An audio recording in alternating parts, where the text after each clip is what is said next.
Are you there, Mariam, beta?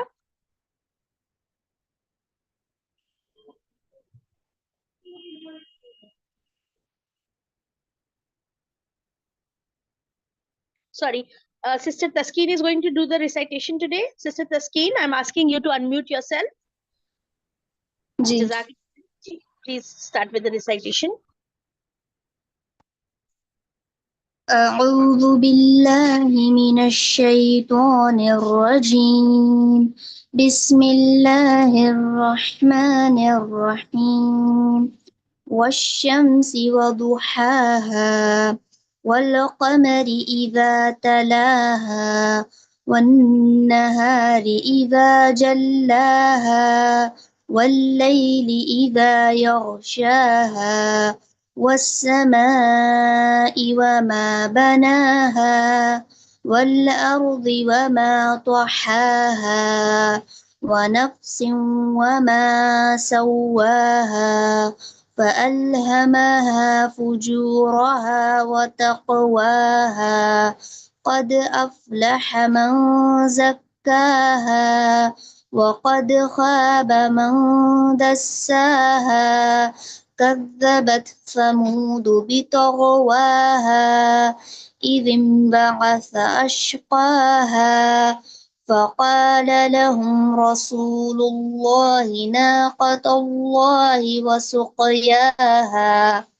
فكذبوه فأقروها فدمدم عليهم ربهم بذنبهم فسواها ولا يخاف عقباها صدق الله العظيم.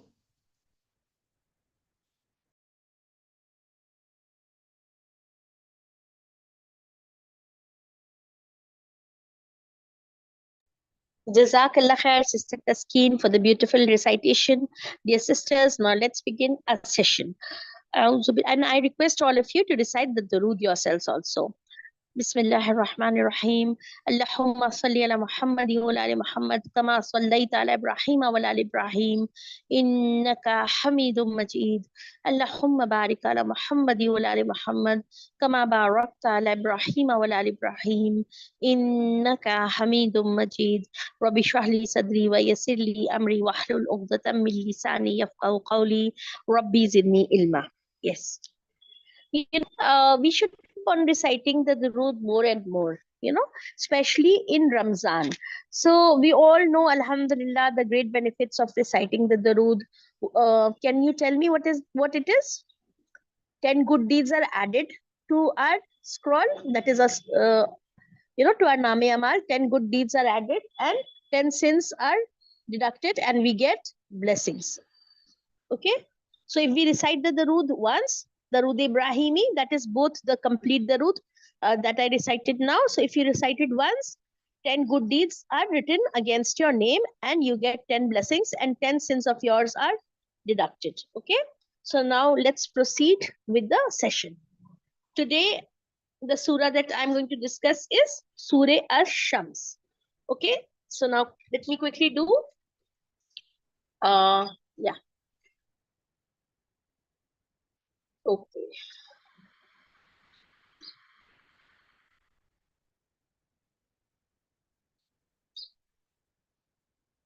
So this surah is basically, based on reminders that Allah subhanahu wa ta'ala is taking first and foremost, Allah subhanahu wa ta'ala is taking oaths of different and important things which are there, which he has created in the universe. That is the sun, the moon, the day. So first and foremost, he's taking the oath of these things. Then what is happening? Then Allah subhanahu wa ta'ala is taking the oath of man. Okay, so all these things are very important, which are emphasized in this surah. Then this surah talks about human soul's inspiration, and how we achieve success. So any soul will achieve success only through purification. And then how corruption is failing us, how corruption fails a human being or human soul. Then again, the examples of different communities or nations has been discussed in this surah. That is the example of Samud. Okay, then the she camels trial, that was discussed, this story.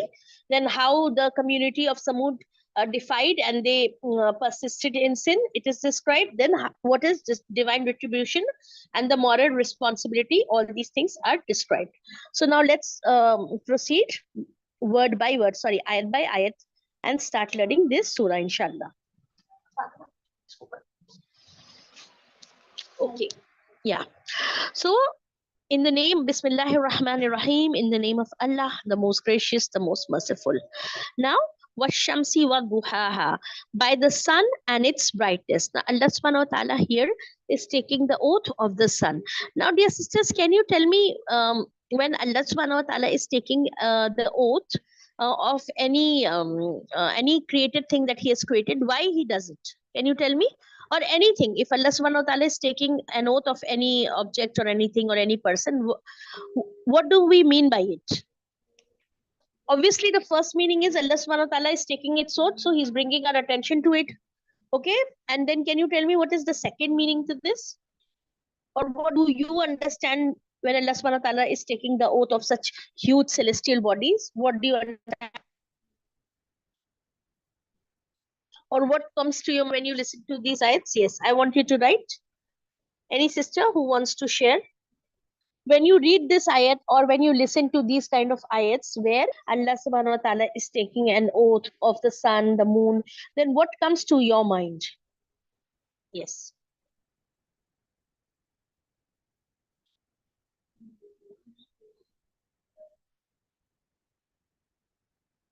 Yes, very good. To be attentive and focused, excellent.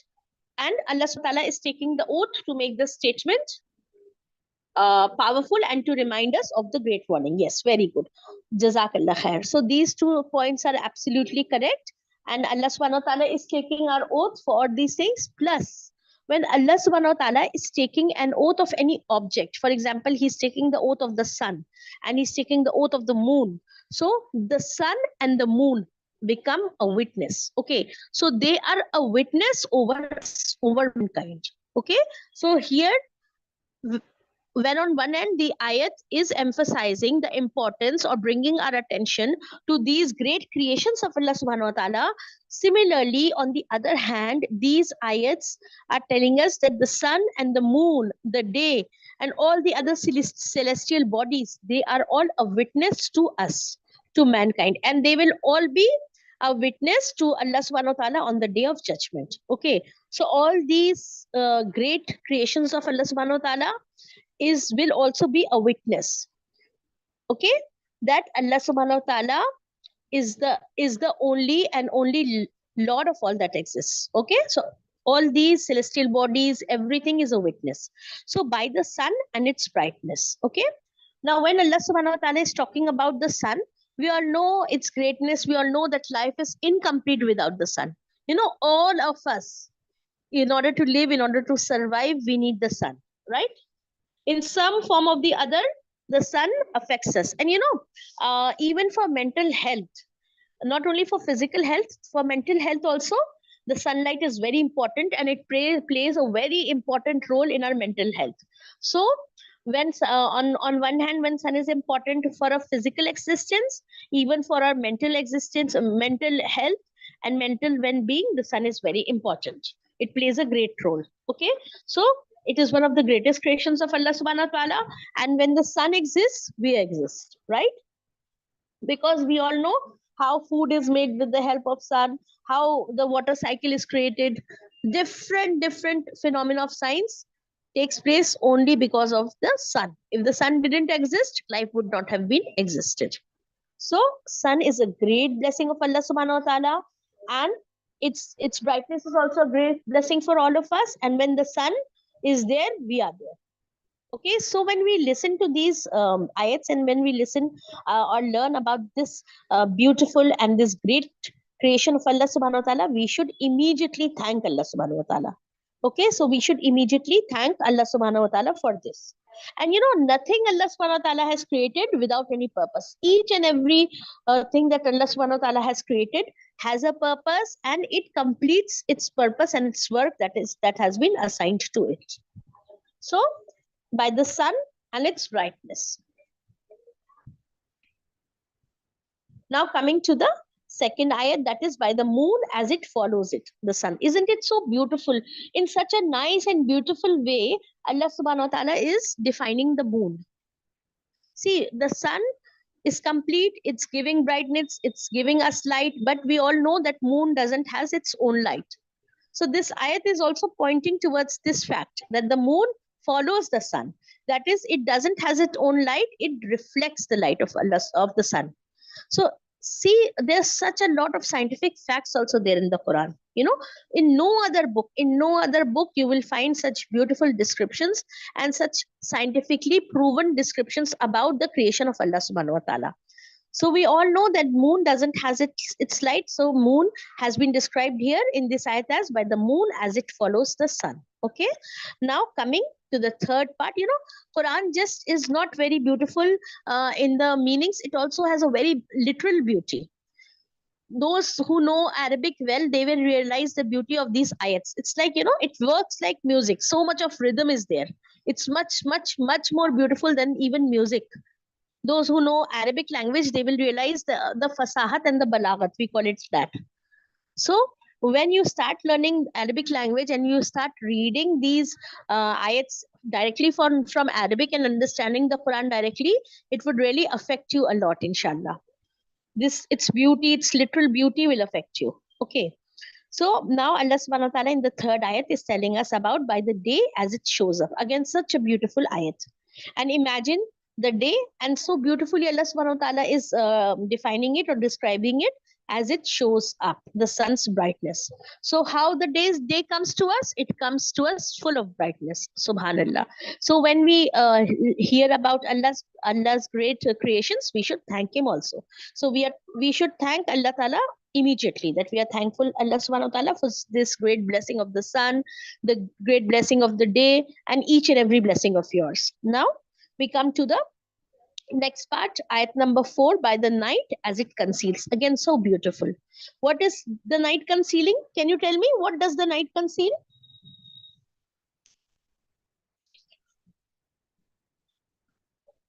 Such a beautiful way the night has been described. It is concealing the sunlight.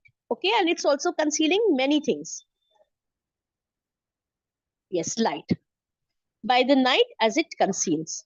And now Allah subhanahu wa ta'ala is taking the oath of the heaven, and by the heaven and him who built it.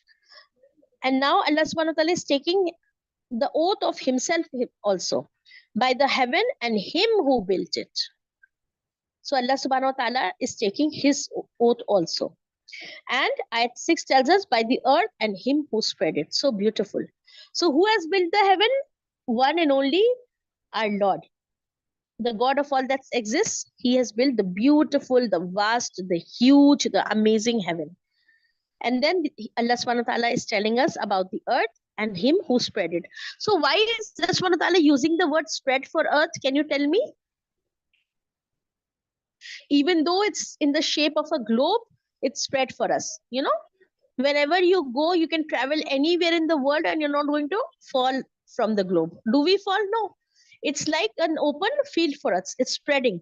The more we travel, if we travel from east to west, it spreads for us. If we travel from west to east, again, it spreads for us. From north to south, the earth is spreading for us. We never fall down from it, right? If you keep something on the ball and you turn that ball, what happens? It immediately falls. Nothing can stand on a single ball. You know the cricket ball and all, football, whatever, you can take any ball, any shape of the earth, and you can see, you can keep any object on it. Will it stand? No, it will fall out. But this is a great blessing. That is the blessing of gravity. It is a great blessing of Allah subhanahu wa ta'ala, the gravitational forces that hold us, and how Allah subhanahu wa ta'ala has spread this globe for us and made it our habitats in it. Okay. So again, this is a great blessing of Allah subhanahu wa ta'ala. So, Allah subhanahu wa ta'ala brings our attention to these facts, to these great signs, to these great ayats of his, in order for us to improve and increase our faith in him, right? And also to have firm belief in him and to follow completely, obey him completely, and to follow Quran and Hadith completely. So these ayats what should they do? They should build our iman, right? They should increase our iman. And we should have firm belief. Our belief should become so firm that it becomes unshaken. Okay, so Allah subhanahu wa ta'ala, by telling us about these great creations of his, wants to improve or increase our iman through these, and we should do it also, inshallah. Now coming to the next ayat, that is by the nafs or by Adam. Now see here, when you read the Arabic part, everywhere it is washams, wal qamr, wow is there, and then now one nafs. Now here, after wow, al is also used. You know, al is means the. Al means in Arabic the. So by the moon, the sun, the day, the night, the heaven, the earth, everywhere the word al is, the is used, al is used. But now coming to the ayat 7, we don't find the word the, by nafs. So why is it so? It is so because Allah subhanahu wa ta'ala is talking about all mankind. Okay, not a particular person but everyone. So here the word al or the is not used. So by nafs or by Adam al-Islam, it can imply Adam al-Islam or any person or any soul. And by nafs, and him who perfected him in proportion. So Allah subhanahu wa ta'ala has made us so perfect. He has proportioned us in such a beautiful and perfect manner. There is not a single, amount of imperfection, or not a single, what do we say, cell of imperfection in our bodies. You cannot find any imperfection in the human body. It's absolutely perfect. The way Allah subhanahu wa ta'ala has made the intestines, the chest, the brain, everything is alhamdulillah perfect and in perfect proportion. So Allah subhanahu wa ta'ala is again bringing our attention to ourselves. Our creation is something very important, and we should think and ponder and contemplate on our own creation. And after pondering what we should do, we should thank Allah subhanahu wa ta'ala.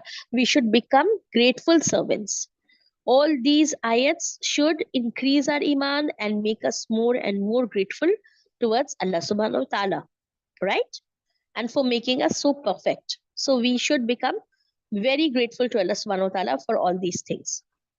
Then coming to the next ayat, ayat 8, then he showed him what is wrong for him and what is right for him. So after making a man, after making a human soul, after creating man, what Allah ta'ala did, he, after creating him in the best way, the most proportionate way, Allah subhanahu wa ta'ala now showed man two paths. Okay, two ways. Now what are they? That is the path of wrong and the path of right, or what is wrong for him and what is right for him. So he showed human beings that also.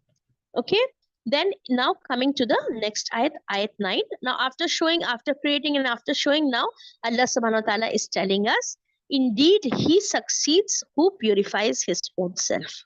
So who is successful? Which person becomes successful? The one who purifies himself. That is the one who obeys and performs all that Allah has ordered by following the true faith of Islamic monotheism and by doing righteous good deeds. So the one who purifies himself become successful. Now, dear sisters, let's discuss what is tazkiyah in nafs. This is called tazkiyah. Okay. Man zakka. So it's from zal kaf. Okay, zal kaf is tazak. Tazkiyah is nafs. The root word is purification or zakka or purifying. Now, can you tell me what tazkiyah nafs is according to you? What do you understand by tazkiyah nafs? Or purifying the self?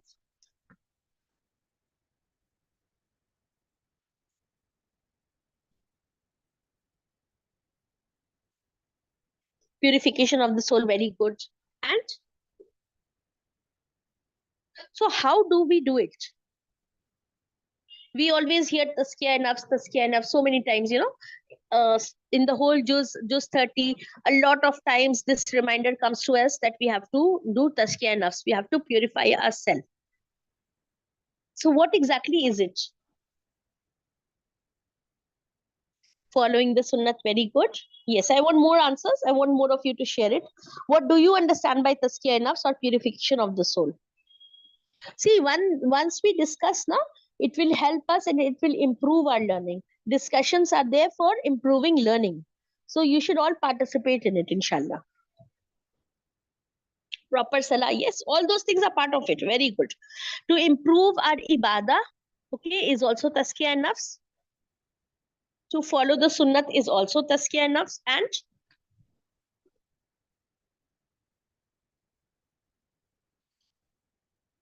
yes, I want more of you to tell me. Yes. So see, tazkiyah nafs is completely cleansing our hearts, or cleaning our hearts of all negativity. Okay. Whatever negative point there is in my heart, I should take an eraser, especially this Ramzan. I should take an eraser, an imaginary rubber you can pick up, and then you should start erasing whatever negativity is there in your heart. So, your heart will be completely free. You will feel it. You will feel free. You will feel lighter once you start erasing all the negativity from your hearts. So, what are the negativities that are there in our hearts? Maybe I have a books, or a ill feeling, or a bad idea, or biasness about someone. It's there in my heart. Maybe someone has done very bad to me. Maybe in our life we all face toxic people. We face different people who are very bad to us, who behave badly with us, and their work or their deeds are etched in our hearts. It remains in our heart. Or maybe some relative or some friend, whatever negative or toxic people you have in your heart, whom you don't like, you should erase it immediately. This is one of the first steps. First step is obviously to improve your ibadah, that is there by doing righteous deeds. Then the second, what is second step? That is completely cleaning our hearts, wiping it all the negative aspects that are there in the heart. So the first negative aspect can be bad thoughts or books about any bad person. Grudge. If you have any grudge doesn't mean that you hate that person. Grudge means you don't have the good vibes about any person. So if you have any bad vibes or any bad thoughts about any person, you should immediately rub it off. And if you have any grudge also, if you keep on thinking ill about any person, if you have grudge against anyone who has done no doubt any wrong to you, even if you have grudge against that person, you should erase it immediately. So that will be cleaning your heart. Then cleaning our hearts from all forms of negativity. If we have any doubt about Allah subhanahu wa ta'ala, any doubt about our faith, and any suspicion about our faith, we should immediately erase it. We should have the most positive thoughts about our creator, the one who has created the sun, the moon, the stars, the day. So beautiful things. He has proportioned us so well. So we should remove any form of negativity if we have in our hearts, first and foremost for Allah subhanahu wa ta'ala. Then for human beings. Okay? If we hold any grudge about anyone, we have to let it go. We have to rub it. If we hate anyone, we have to erase that. Okay? If I have an evil thought, if evil thoughts come to my mind, I have to erase it. And that I can do through dua, through seeking Allah's protection. Okay? So whatever ill or evil or negativity is in my heart, I have to remove it. Okay? Then what happens? My hearts become pure. I achieve the first step of tazkiyah. Then when my heart becomes pure, clean, empty, what I have to do? A heart, any vessel, anything cannot be empty. It has to be filled with something. Even if you think that you have emptied a vessel and there is nothing in it, it cannot be. It contains air. Similarly, our hearts cannot be empty.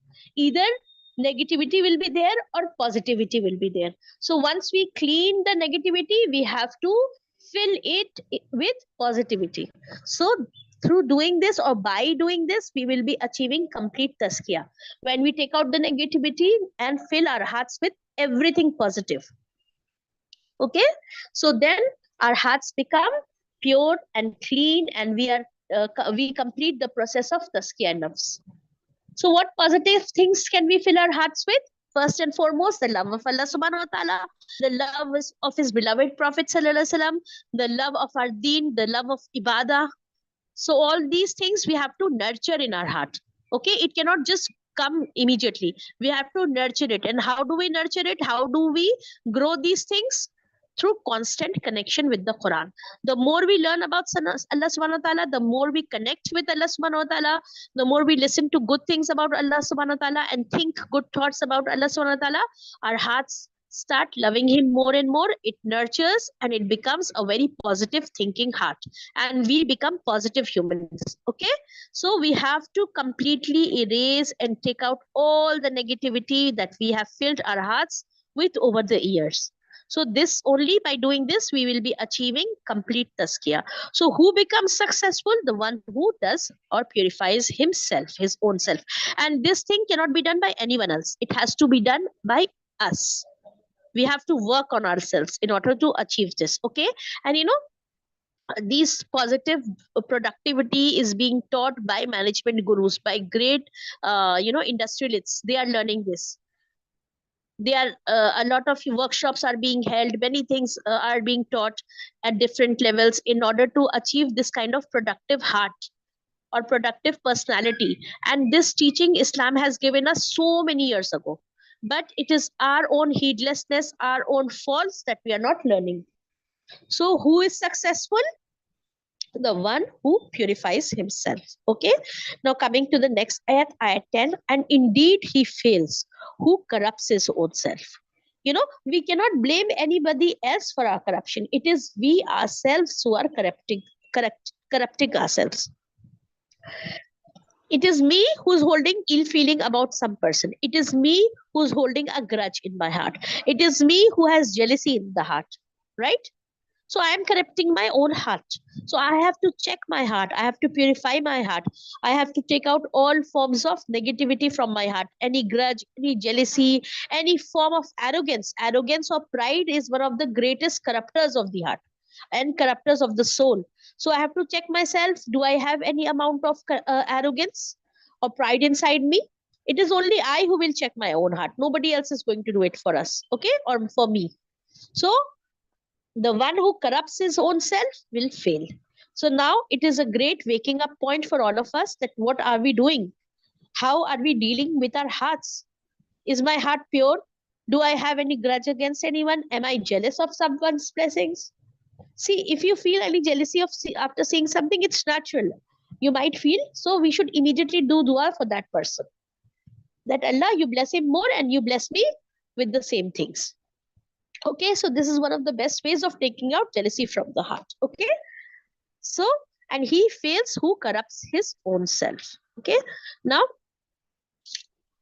okay, so what are the different forms of corruptions? One is that holding grudge, arrogance, pride, and all forms of disobedience, and disobeys what Allah has ordered by rejecting the true faith of Islamic monotheism, or by following polytheism, and by doing every kind of evil and wicked deeds. So these are the things which corrupt a person: by disobeying Allah subhanahu wa ta'ala, by joining partners with him, okay, by doing evil things, by wicked deeds, and by negativity. All these things corrupts a person's heart. Okay, now coming to the next ayat, ayat 11.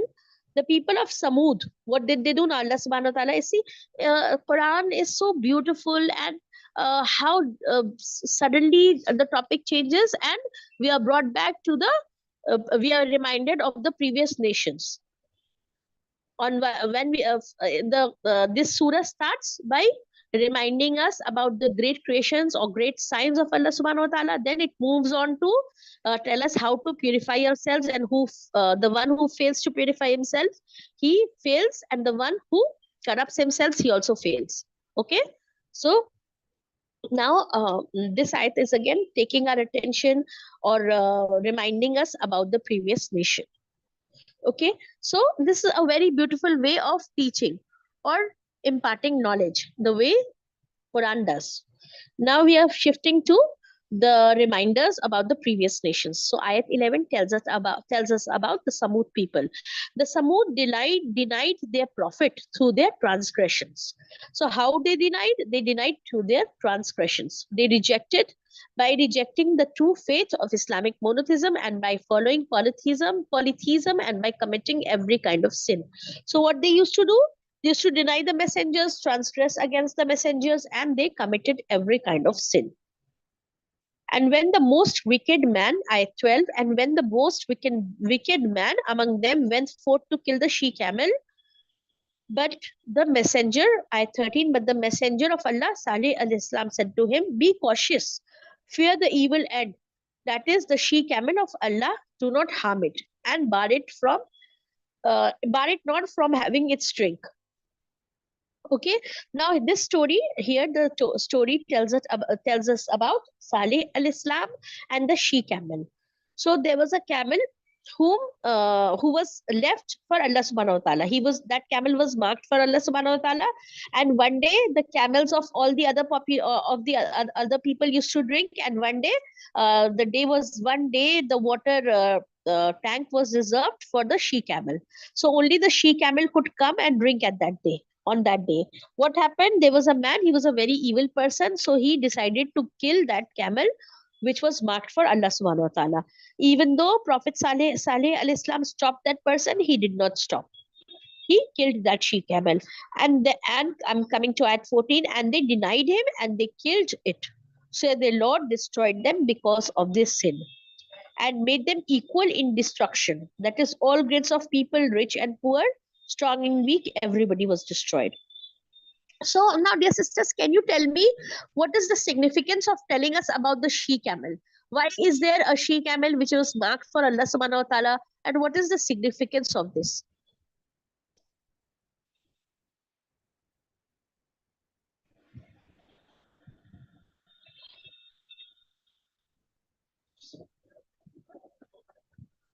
Yes, can anybody write, please? What do you understand by this story, or why is this significant to us, or why is the she camel significant here in this story? Yes, to obey Allah's commands. Jazakallah khair. So this was just a test for the community. This was a test. The she camel was a test. She was a trial to see who is obeying Allah subhanahu wa ta'ala and who is not.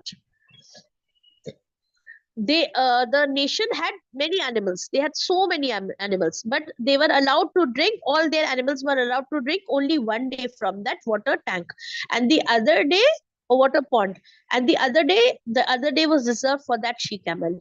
So this trial had come in order to check the patience of the people.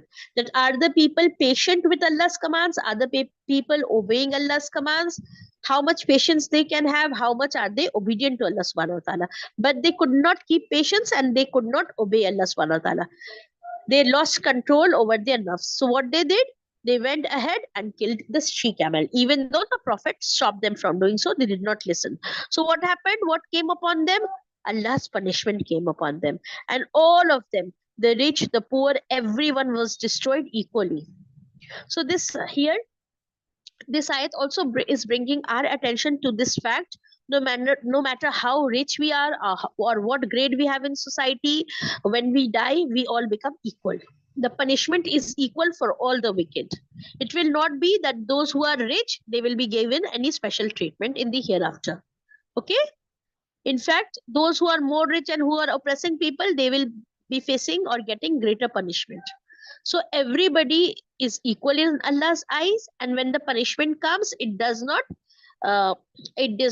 see who's rich or who's poor. It does not distinguish between the rich or poor. It destroys everyone equally. So no amount of wealth or any other thing can benefit us if we disobey Allah subhanahu wa ta'ala. Nothing will be beneficial for us. Okay? The only thing which will benefit us, any person can benefit only by his or her obedience. Nothing else counts. If you're very beautiful, it is of no importance. If you have a lot of wealth, it is of no importance. What is important?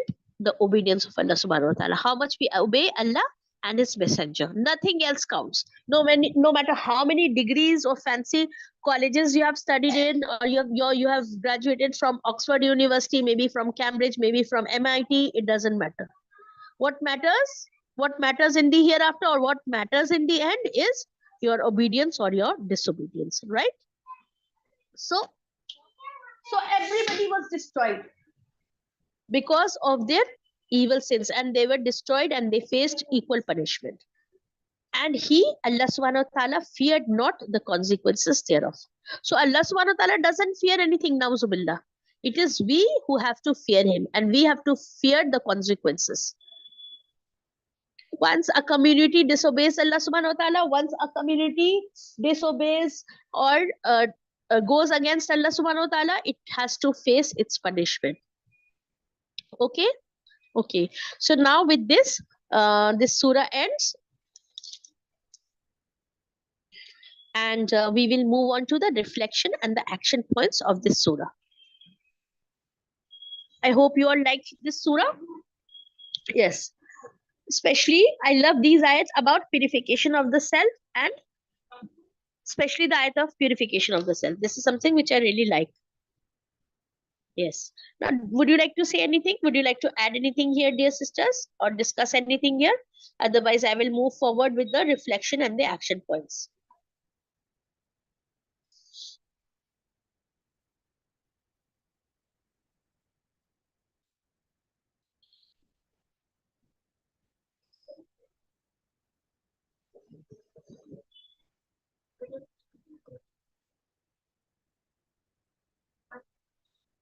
Please feel free to add if you want to add anything here.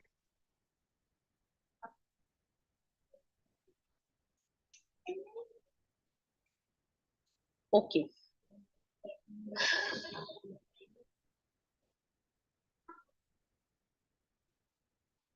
So now let's come to the reflection points. Okay. Point 1, reflect upon why Allah swears by celestial bodies or takes an oath of the celestial bodies and natural phenomena.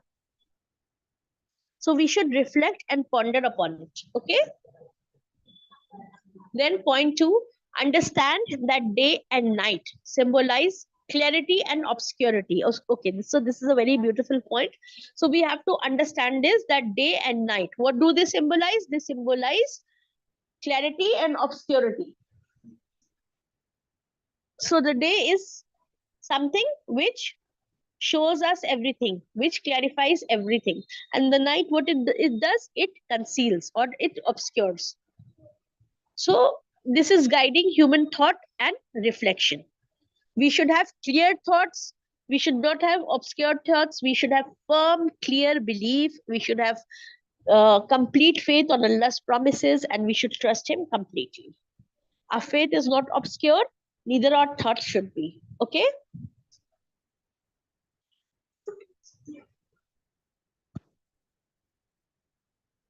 Then we have to recognize point 3, that Allah has instilled in every soul awareness of good and evil.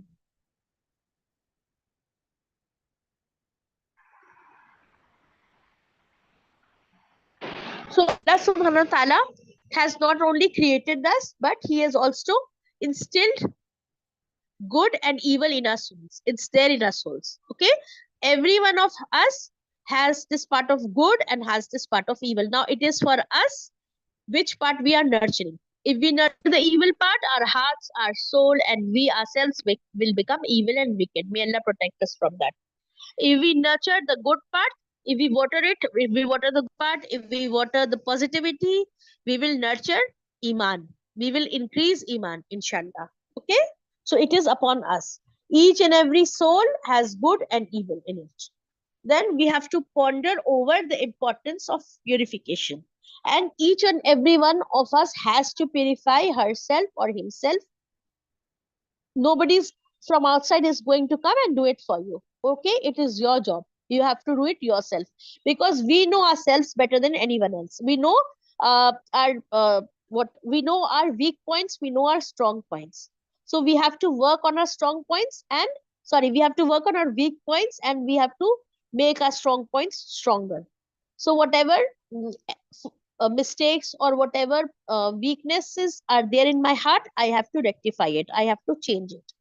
For example, if I like to buy new clothes and I keep on buying and I buy more and more, and the moment I see a brand, I am attracted to it. So I have to check myself. I have to check this weakness of mine. Similarly, if I have weakness over something else, I have to check it. Okay? And I have to strengthen my faith. See, good clothes and good brands are not something that we should not wear. If you can afford it, you should wear, but you should not run after it, and you should not wear it for showing it off. Okay, and you should not also be extravagant. Islam doesn't teach us not to have good food or wear good clothes. In fact, it encourages us to eat purified and halal and tayyib things, good and pure things, and also to wear and dress nicely. Okay, but at the same time, we are stopped from extravagance. Neither we don't have to be miserly, neither extravagant. We have to keep on. We have to be moderate in between them. Okay, we have to check ourselves. So now we have to ponder over the importance of purification. Then reflection point 5, consider how neglecting spiritual growth leads to moral and spiritual failure. So when we don't grow, when we neglect our spiritual paths, what happens? Stagnation comes over us. We start living lives as animals. We stop growing spiritually, right? And morally. We become mediocre people. We become followers rather than leaders. Allah subhanahu wa ta'ala has made us leaders. Muslims should be leaders. But what happens? We become followers. And worse than followers also. We become like sheep. And even our honor goes. So until and unless we work on our spiritual growth as human beings, as a society, as an ummah, we will not be able to achieve our true honor. Okay? Then moving to the next ayat 6, reflection point 6. Then we have to reflect on the story of Samud. At the same time, we have to draw parallels with the modern forms of defiance. How the modern or the Western world is defying Allah subhanahu wa ta'ala. So we have to think about and contemplate on it. How different nations are disobeying Allah subhanahu wa ta'ala. Then contemplate the significance of the she-camel as a test and a sign for the people of Samud. So just like the she-camel came as a test, similarly, all of us face different tests for our iman. All of us has to face. You know, we will be tested through hunger and through grief, through wealth. So there will be tests in our life. We have to face different trials at different stages of our life.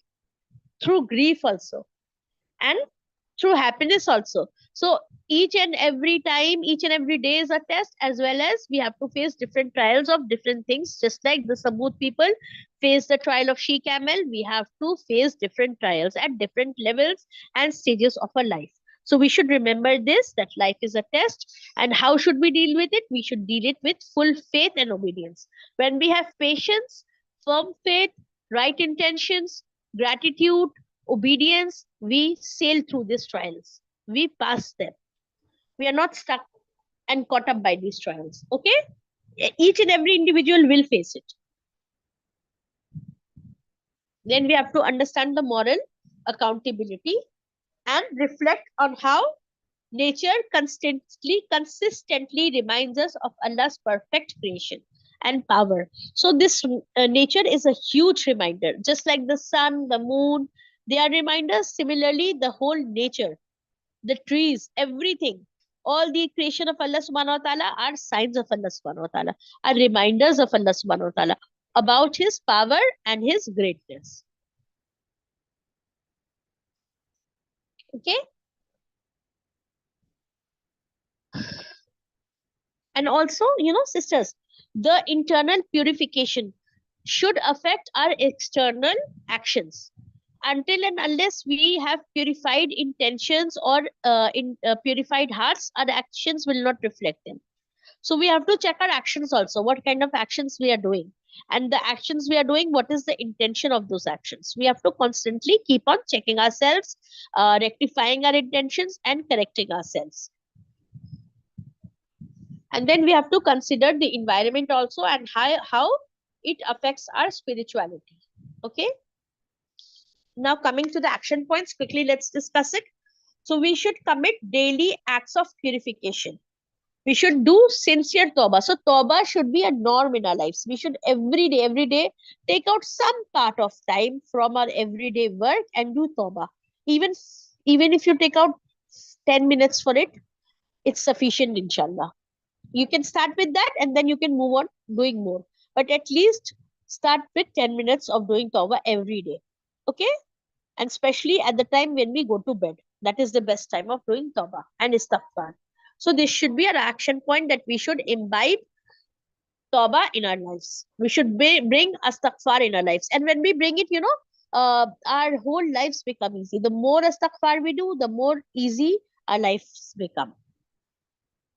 Then we have to regularly read and reflect on the Quran. So this should be also an action. And then we have to identify any harmful habits we have, and we have to eliminate it. So we know what habits we are involved with, what are our habits, and what are the habits which are harmful for us. So we should slowly try to change those habits and remove those habits completely. Then we should indulge in frequent remembrance of Allah subhanahu wa ta'ala and be consistent with our prayers, with our salah. We should be consistent. Okay? And we should try to avoid all forms of arrogance and stubbornness and pride. A person, this is the hadith, or this is the mafhum of a hadith, that a person who has even a grain's amount of arrogance and pride in himself or herself will not go to Jannah. So we have to check our hearts, that do we have pride, and what is arrogance, and what is pride? Can you tell me what it is?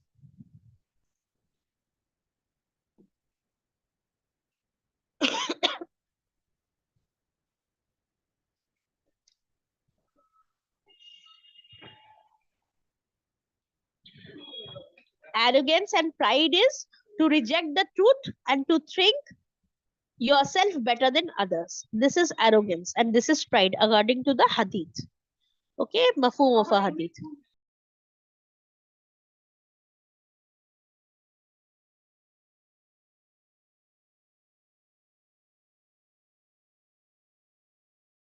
Okay, so with that, we come to the end of our session. Jazakallah khair. If any sister has any question or wants to discuss anything, please share. Yes, looking down on others is pride, is actually arrogance.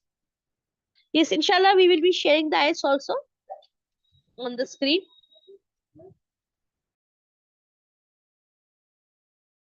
About this session, or share anything that you have.